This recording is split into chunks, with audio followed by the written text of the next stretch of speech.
લક્ષ્ય ન્યૂઝ, એક નજર, એક લક્ષ્ય.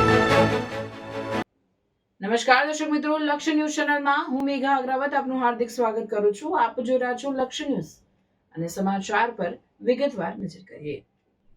ભાદર નદીમાં નહાવાના મુદ્દે બે જૂથ વચ્ચે અથડામણ, 7 થી 8 લોકો ઘાયલ. બોટાદ જિલ્લાના રાણપુર તાલુકાના નાગનેશ ગામે ભાદર નદીમાં નહાવાના મુદ્દે બે જૂથ વચ્ચે અથડામણ સર્જાઈ હતી.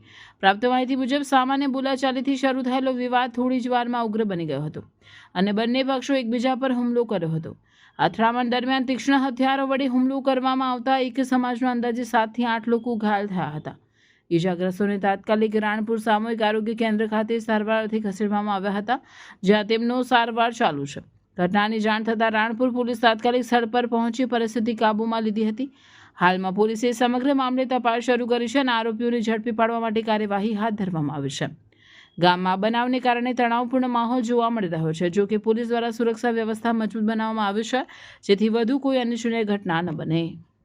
હું સૂર્યવંશી રાણપુર તાલુકાનો કોળી સમાજનો કારોબારી સભ્ય.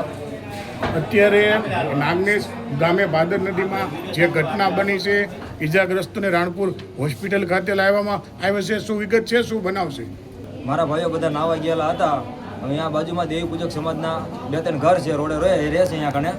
હવે આ લોકો નાતા હતા ને એ લોકો આવીને ડાયરેક્ટ એમ કીધું કે અમારા બાપાની નદી છે, ડાયરેક્ટ ગાળેથી આવી ગયા અને પછી ડાયરેક્ટ ઘરેથી હથિયાર ફરેચ્યું, કુવાડિયું, લાકડીયું બધું લઈને આવીને અમારા ભાઈઓ ઉપર હથિયારોથી હુમલો કર્યો છે. અંદાજે કેટલા લોકો હુમલા કરવામાં હતા? અંદાજે 10 થી 15 જણા હુમલો કરવામાં હતા. પથ્થર વડે લેડીઝ અને જેન્ટ્સ શીખે બધા હતા. જે હુમલો કરવામાં આવ્યો છે તેને લઈને આપના દ્વારા કોઈ પોલીસ ફરિયાદની કાર્યવાહી?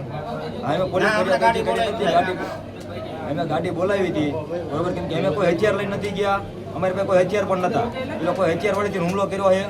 તમે જોઈ શકો બધાને માર્યા છે, બરોબર, માથામાં બધે પથ્થર મારવાનું બધું કર્યું છે.